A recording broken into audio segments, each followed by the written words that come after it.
Hello, world. Fellow Valentin, I am yeah, World. your your world. How you doing, man? I'm doing great. How about yourself? Good. How's life in Montreal?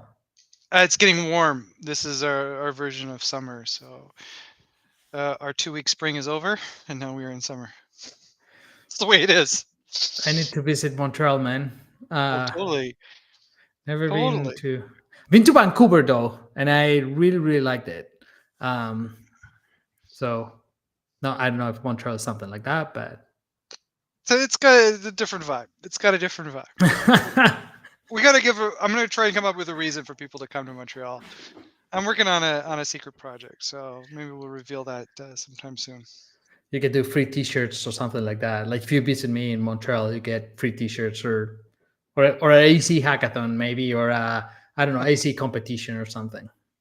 Yeah, and we definitely have to serve you old poutine, or Yeah, what do you call them, cheese fries in the United States. yeah. I don't know. To be honest, I don't even know what's the typical thing in Canada. It's like French fries, right? No, but in Montreal, like the iconic dish is called poutine, which is Poutine. French What's that? fries. Poutine is French fries with cheese and gravy. Interesting. We have a few other iconic dishes, but that's one of the ones that's most That's famous. Like that's the that's most something famous. that Anthony Bourdain had when he came up here. Yeah, Interesting. I'm gonna try it when I visit you there for sure. and then you can also compare our Um, bagels to to New York bagels and see which ones you prefer. we don't get many bagels here in Miami, so but interesting topic we have today, man.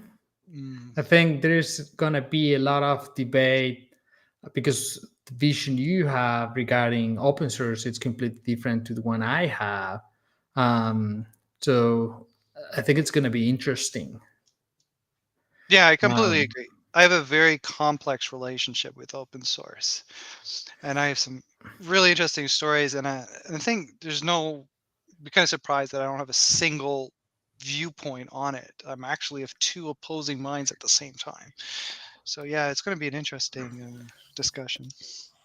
maybe we can start with because I think it's a broad topic, right?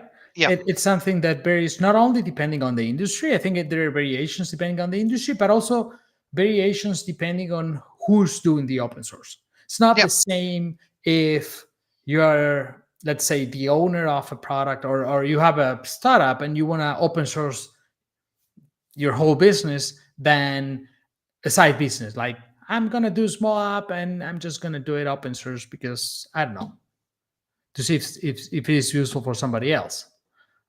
So maybe you can split in two different groups, right? Maybe like let's say business and like independent, like devs or something like that. I don't know if hmm that makes sense to you. yeah, for sure, for sure. But even within businesses, you have like different business models. You have some business models that are, their core everything they do is open source. Their identity is wrapped around being open source. Uh, you have businesses that take open source and repackage it and present that to the users for profit. And it's interesting too also to talk about the consumption of open source code. You know, uh, because I think there's one of the interesting things. A lot of everybody consumes it. Like it is pervasive. Open source code. Yeah, well, there's something that it's really interesting. Everybody consumes it. Only people who know how to manage code consumes open source. Hmm. I mean, because people think that when you're doing open source, that means anybody can use it. But sometimes you need to compile it, deploy it. Like you need to do a lot of technical things, technical actions that most people don't know how to do. Yeah. So I think that's the first point that for me, it's not for the whole world. It's just for a No. small portion of the world. Open source typically. Um, sure, there are tools that are like I don't know, rabbit adding with an installer that you can just leave it out there and anybody can use it. But that means it's free and it's different from open source. Yeah, yeah, definitely, definitely. I had a colleague for a brief moment who made a differentiation between open source and source open, and his definition of open source was that you actually have um, an active community around it, and that you accept contributions, and that you curate them and whatnot. And there is, and source open was just like, hey, I am putting some of source code out on a repo. You can use it, but I'm not supporting it, and I'm not really accepting contributions, or there's just not enough. There's just not enough, and like let's just say infrastructure around it for that, which I thought was kind of interesting because Hmm. um, I personally I like, source open. I like to share some stuff with people because not sometimes what it does is it allows me to get better confidence that what I'm doing is correct. Because if there's a bug, people can actually see the source and go, ah, found the bug. Here it is. Here's a fix. Um, I developed that attitude working at Autodesk when some of the clients of Autodesk asked for the source code to certain major products, let's say like Maya, and they say, please give us the source code. Because if they run into a bug, they couldn't wait for Autodesk to fix the bug and come back to them. They would fix it immediately, recompile, and then they would send the bug, the fix, to Autodesk to fix it. And I was like, well, that's a great way to move because they don't mind paying for the product, but it was a value add for them to actually have access to the source code so that they could find bugs, and it was beneficial, obviously, to Autodesk. So I realized that there was a business model around that. What do you think? I mean, for me, it's kind of I think I'm a little bit frustrated with open source in general in the AC. I Hmm. feel that for other industries, not necessarily means that you're going to be successful, but it's a much broader market where there are more devs willing to contribute. Like if I'm doing an app that it's useful for everybody, like anybody can contribute to it and make it better. In our industry, I feel that there are not enough devs. Like the community is so small, just the people who knows how to, not scripting, who knows how to actually use a repo, analyze it, communicate properly on like, hey, I'm gonna do this specific feature, and I feel that there is not enough people out there. So it's so small that Mm, typically most of the AC open source projects that I know, they don't have many contributors. Even mm. like Dynamo or like the big ones. Like if you go to the repo, there are not that many people helping improve the platform. Sure, there are people creating nodes and scripts, but the actual platform, not that many. Well, that's a really interesting point. I mean, it's a lot of overhead to, let's see, as a contributor to go, okay, I'm going to analyze the entire architecture and provide a fix for something that requires a lot of study. And unless you're like one of the original authors, what are the chances that it's even going to be a good, even if I'm an experienced coder, the chances that it fits into the style that they want, it's really hard from the point of view of people to contribute. Yeah. And the expectations, like at least in my experience on all Mm, the open source projects that I created or I've been part of, I get more requests from people requesting features than from actual devs doing a pull request, sending me code. yeah, So it's even frustrating because you're putting something out there to get help, and instead you get requests from people. yeah, So yeah, it's yeah, it's just it's a double work. yeah. Well, coming back to the frustration of being a contributor, I posted a story today on LinkedIn about how my very first open source contribution was in 2006. I submitted a library to Boost. And I went through the process of first vetting whether or not the library would be of interest, trying to figure out what the feature set would be.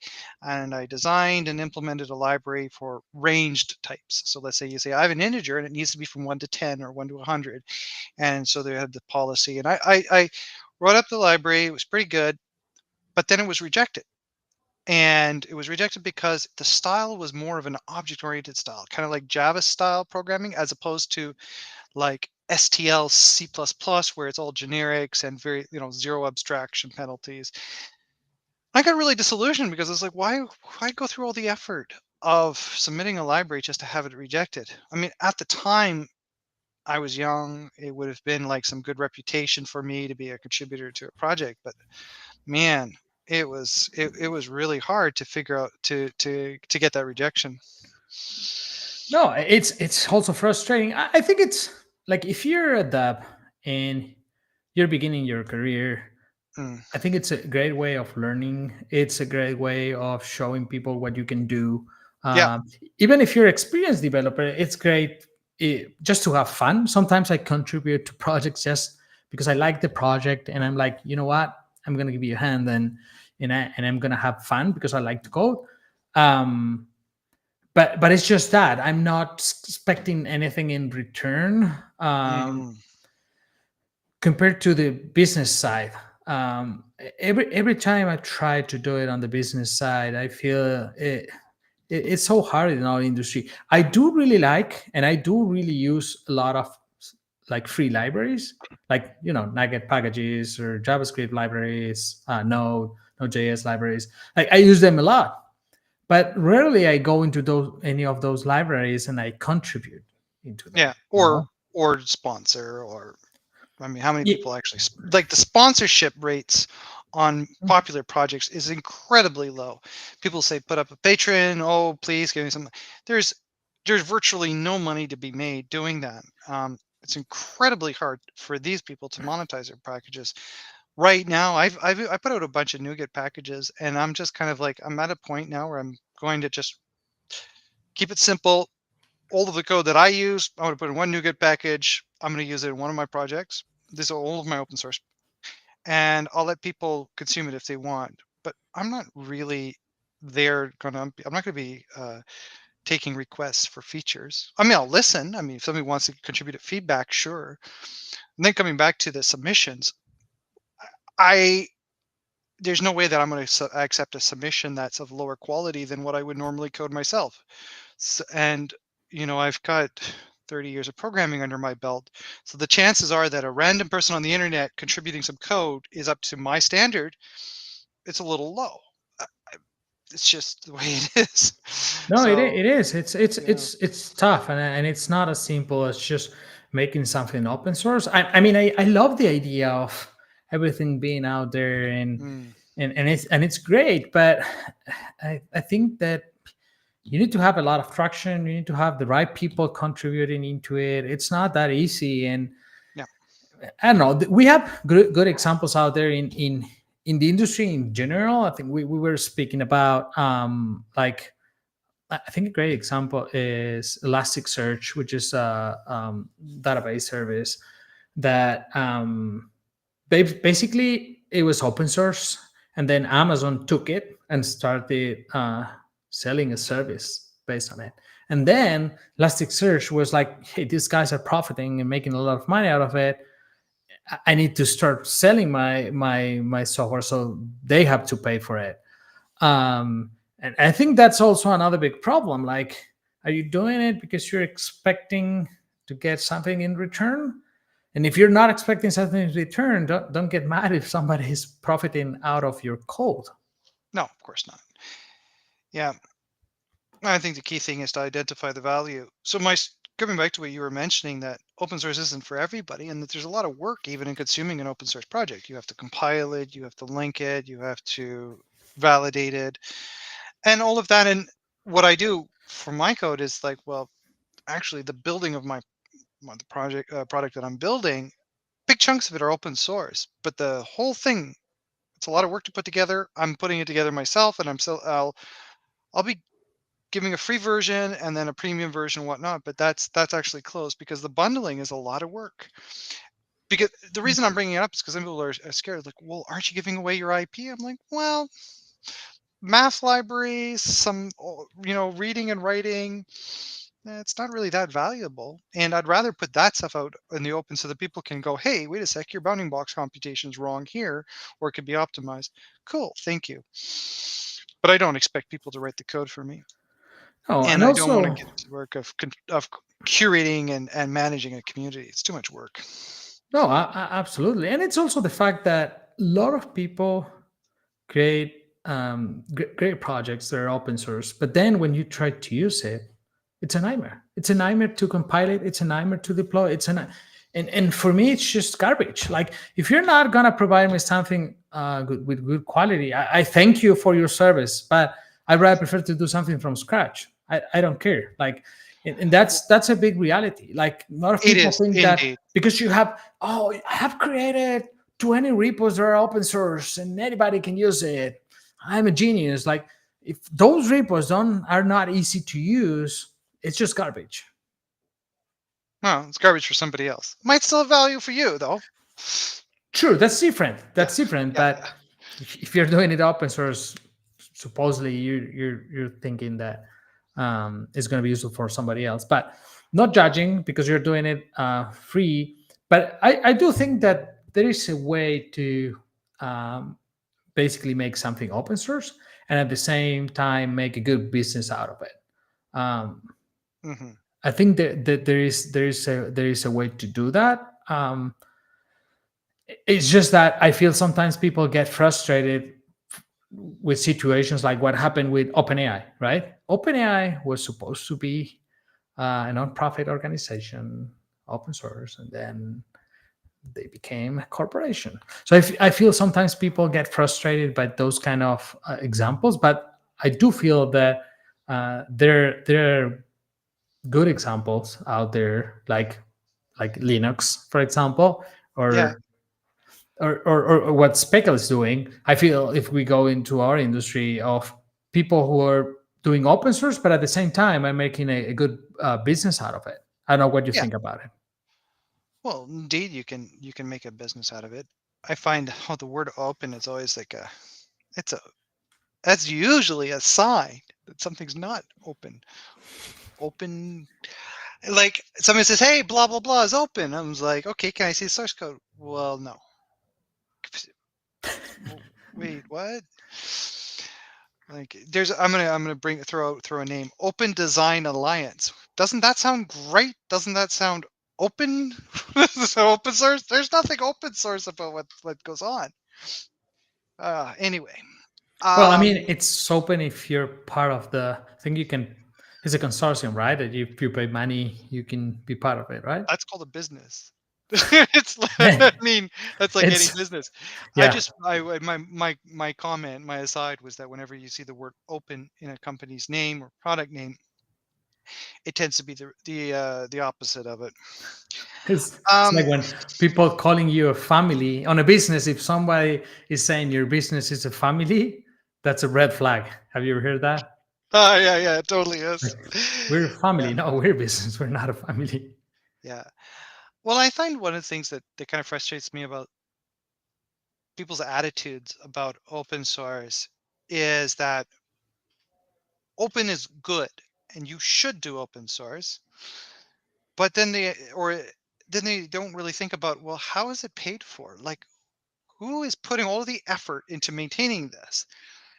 And there's this weird expectation that programmers are somehow working in the evenings for free on all of these important projects that are used by lots of people who don't really appreciate it but consume it. I, I just don't understand why how people think that that's sustainable. Like, and then, like you say, you go online, you start to realize actually, when you become an experienced coder, you start to realize that the quality of open source libraries is not that great. And the reason for it is because there's just these are usually side projects by people who are sometimes doing it for cred or passion, but they don't really have the support and the infrastructure. They can't really put all of their time and energy into it because there is no financial reward for it, and their employers are not paying them full time to do that. So I think that a lot of projects would be better if there was people were being compensated fairly for them.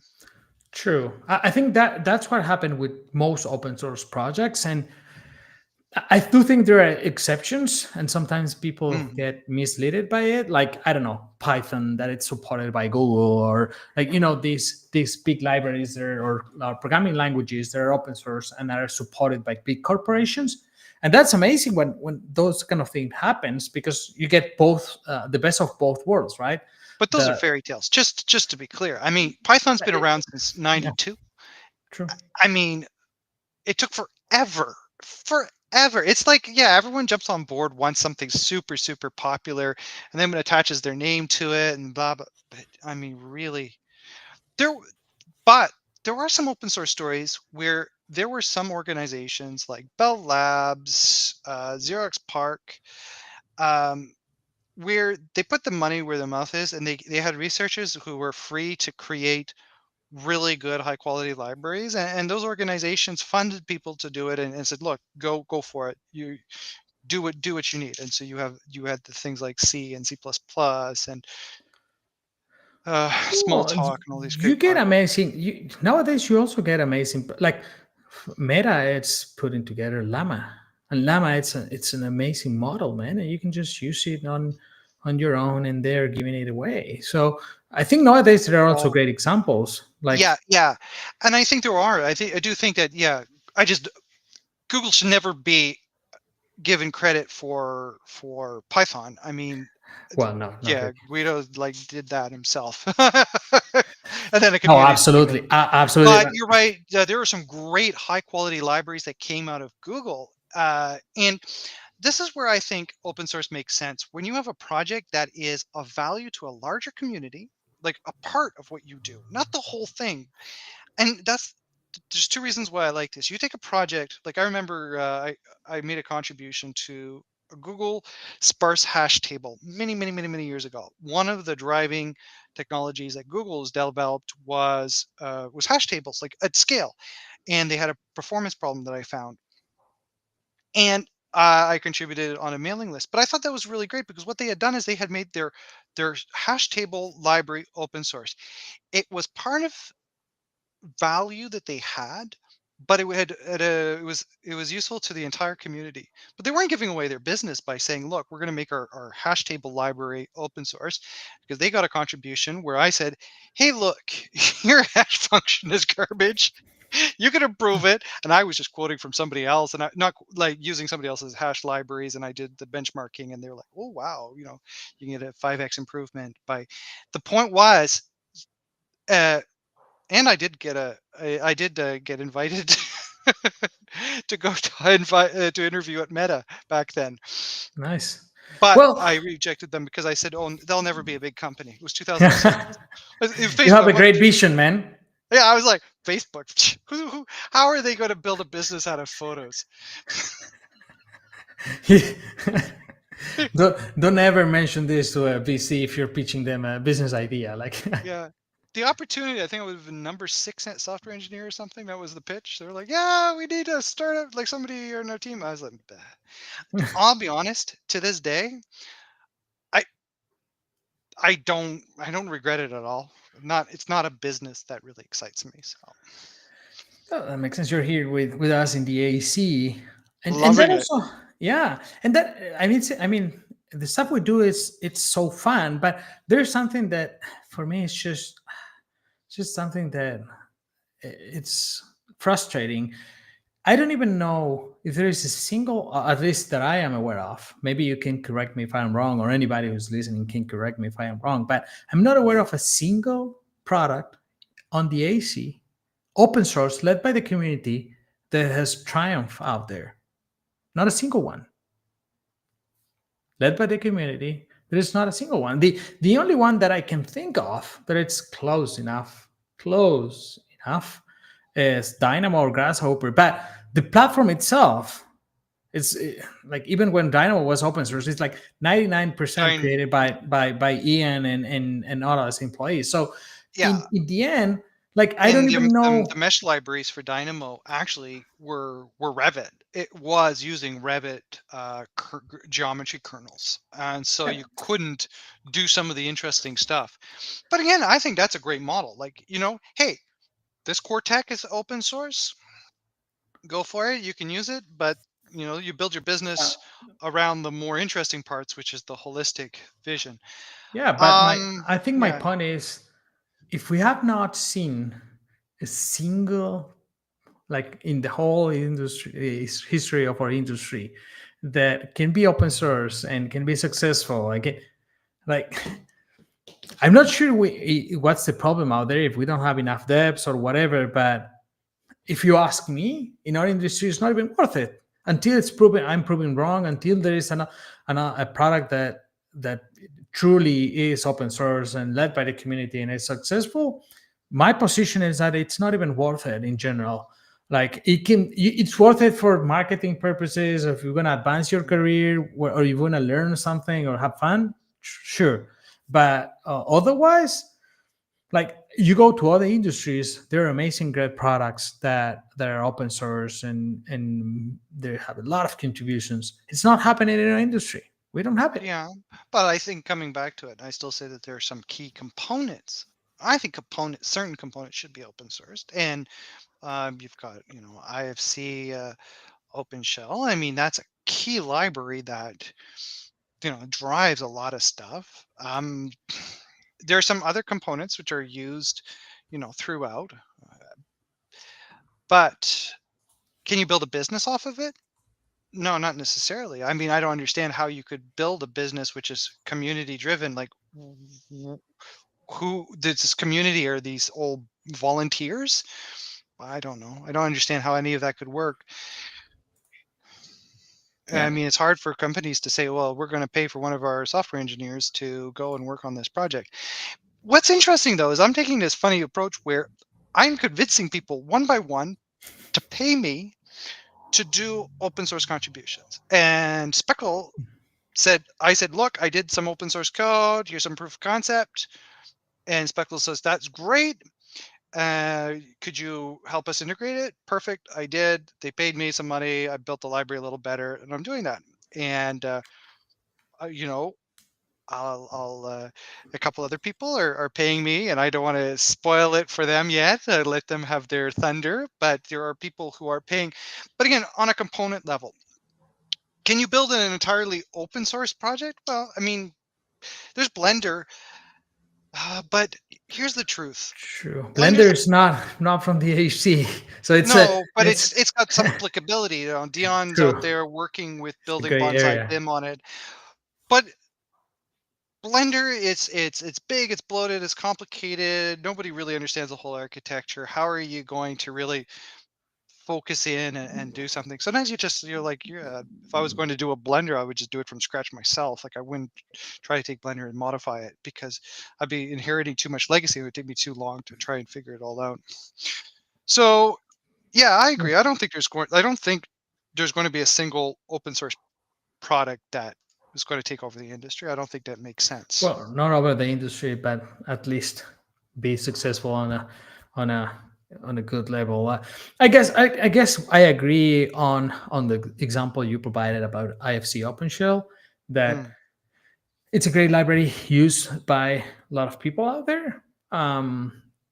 If it is not one of the most used, to be honest.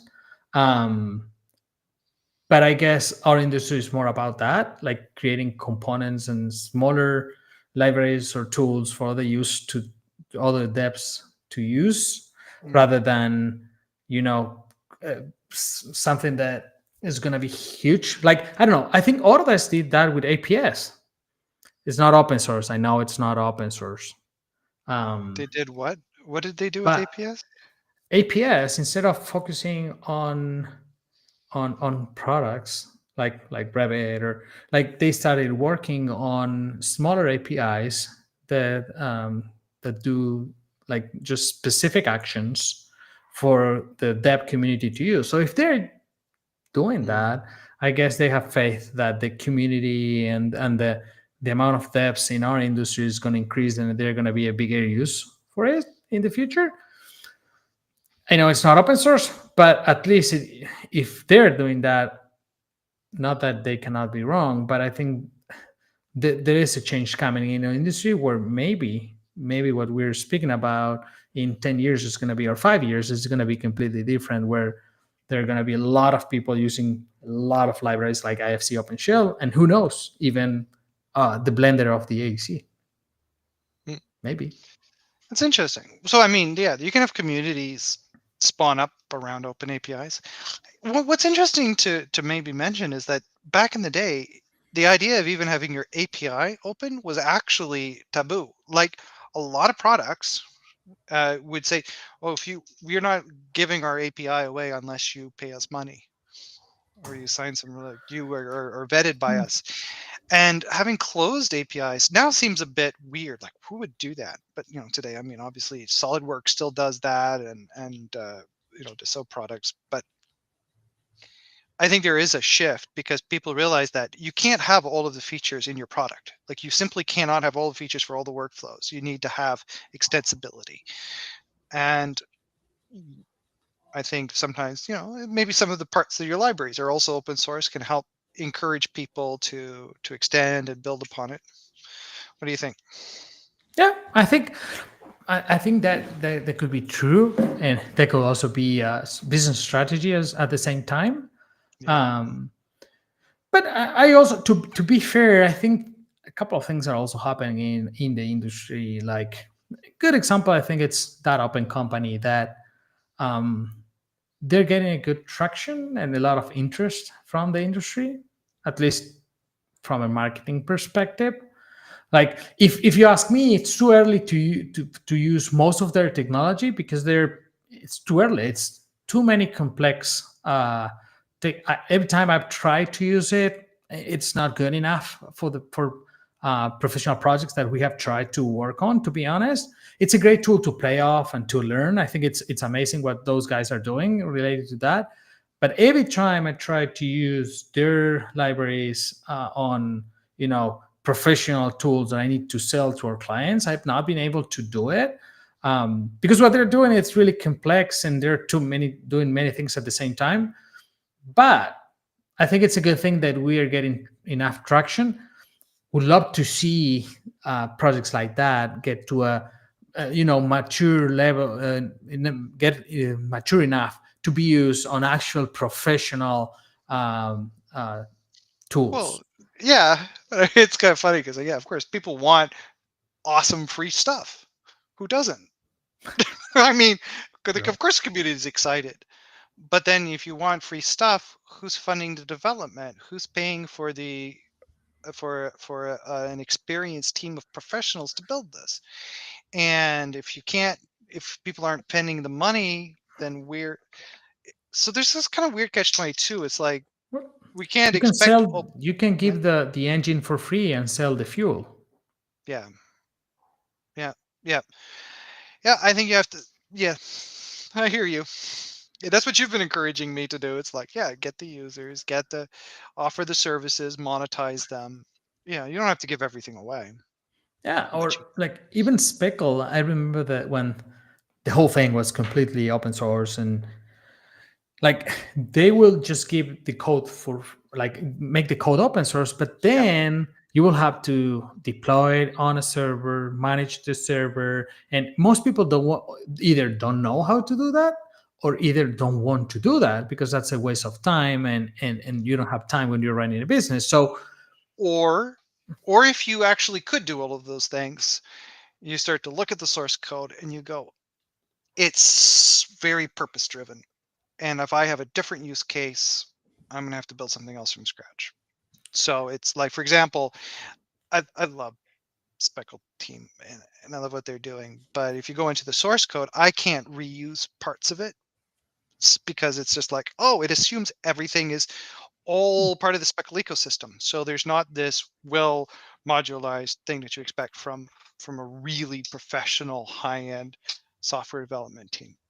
Mind you, that's kind of like an imaginary thing. I think in the real world, like not much software really follows best practices or proper software engineering principles. true. Honestly, I've never seen it. Even at Autodesk, I've worked on their source code. It was absolute garbage. it was just, You've been it to was just me. it was just violated all of the rules. And I was like, okay, we just had armies and armies of people patching holes on a boat, and like just imagine a leaky boat, and all of us were developers with buckets. Any one of us could have built a boat. Now we're all just like with buckets. It's True. the reality of software development is really funny. It took me many years to realize that you've got like this like when you study it, you study software engineering, computer science, you got this really lofty goals, and but then the reality of business is, well, you got to solve a business problem, you've got to address the user's needs, you got to do so in a timely manner, you got to have good ROI, and that's what really matters. And dollars, it takes, it's kind of a dollars and cents business. Like where people's money goes, that's where the issues are going to get fixed. And that's the whole problem with open source. It's like, well, nobody's paying for it. Well, we can't complain that it's not top quality, but we just have to be happy. But my gosh, I tell you, it's not it's if you're like me and you're trying to put food on your own table, and like you're just like, okay, both of us are people who have to figure out how we're going to feed ourselves, how we're going to have to pay our employees and feed our families. When you have to do that, all of a sudden your views on open source change a whole lot. When you're already at like you've got a high paying job at a university or an organization, of course you might be a little bit more how do you call that, idealistic. It's easier. It's easier when somebody else is paying you to do it, and then you're not paying it out of your own pocket. No, that Yeah. absolutely. And I think you brought also a great. You brought something that's great. That the bigger the project, the the more garbage it is for other people, because like it's much more easy, it's much more harder to maintain, to modify, to that it's I'd rather prefer, like, even let's say Revit. If if if Autodesk right now they would release 90% of the Revit code as open source, nobody would use it. Nobody. No, but there's nothing you can, and you can't fix it. Like people ask for the most ludicrous things. Hey, make it multi-threaded. I was like, dude, you've never seen legacy source code. It's impossible. I can tell you that you would like try to fix a little bit of code in one spot and you try to do it right, and then all of a sudden something over here breaks. And it was just like you fix that and then something else over here breaks. And it was the most frustrating. I would just lose weeks and weeks and weeks of time. Yeah, and that's the reality. If you tell people like I'm gonna do 90%, most people are gonna say I don't care. I just want 100%, so I can compile Revit and use it for free. So what you want, it's free software, not open source. It's not the Yes, same. yes, yes, yes, yes. I agree with that 100%. So I have Which an open source. we all want free stuff, but Yeah, I got a great open source story.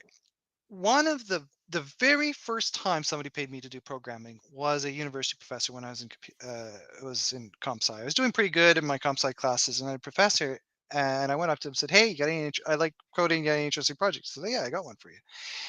It was a font editor. He used to do these fonts, and he would type in the code by hand. He's like, "I want a visual way to do this." Like he literally wrote the equations describing the outlines of the fonts. It was bonkers. He was a genius, mad genius. Now, at the end of the project, I was finished up, and it was supposed to be for $900. They said, "Okay, cool, I'm done. Here you go." And I said, "Well, so do you get the source code licensed, or is it, you just get to use the software and I keep the what should we do here?" And he got mad at me. I'm like in a second year comp sci student, and the professor's getting mad at me. He says, "My God, how could you ask such a thing? It must be open source. You should always give it away. I don't want to have anything to do with you ever again. Take your money and leave." I was like, "Whoa." He was a bit, like he was touched, but he was brilliant. Um, I of course made it open source, and afterwards, learned what open source was because I had no clue. your professor name was Linus and his last name was Torvald by any chance? But I realized too is like from where this person had been, they had been in academia their whole life, and they had always had food on the table because of grants. Like they were brilliant. They worked hard for it. I don't, and but they for them it was easy. Yeah, we give away our stuff for free, and I, from an academic standpoint, I really believe in that. I think it's great. I think they should do that. But you know, uh, where does that money come from? And when you're a software developer, I mean, my time's precious. I can't do stuff for free. I think if I need to suggest somebody to do open source, you need to do it for a specific reason. I think when there is a reason to do it, like, hey, you know what? I'm gonna do it for marketing purposes because I want Yeah. to get a lot of people following me. Great reason. I Yep. want to do it because I want to show what I'm doing. Great reason. I'm gonna do it because I don't know. I'm gonna release it for free so many people can use it, and then I have a lot of users, and then I can sell those people, I don't know, a service.